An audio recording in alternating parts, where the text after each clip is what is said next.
लाहौर में घरेलू मुलाजमत पर तशद्दुद करने वाली मालकिन को पुलिस ने गिरफ्तार कर लिया है। 12 साला निस्मा इकबाल एवेन्यू में फरखंदा बीबी के घर बतौर मुलाजिमा काम किया करती थी। मुलजिमा फरखंदा बीबी ने बच्ची को बदतरीन तशद्दुद का निशाना बनाया है और घरेलू मुलाजमत पर तशद्दुद की मुलजिमा गिरफ्तार कर ली गई। इसका मुकदमा भी दर्ज कर लिया गया। पुलिस ने तशद्दुद की शिकार गुमशुदा बच्ची को दाता दरबार से तलाश कर लिया। लाहौर में घरेलू मुलाजमत पर तशद्दुद करने वाली मालकिन को पुलिस ने गिरफ्तार कर लिया है। 12 साला निस्मा इकबाल एवेन्यू में फरखंदा बीबी के घर बतौर मुलाजिमा काम किया करती थी।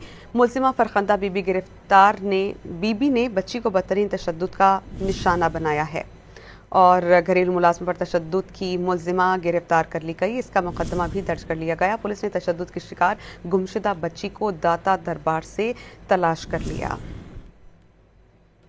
लाहौर में घरेलू मुलाजमत पर तशद्दुद करने वाली मालकिन को पुलिस ने गिरफ्तार कर लिया है। 12 साला निस्मा इकबाल एवेन्यू में फरखंदा बीबी के घर बतौर मुलाजिमा काम किया करती थी।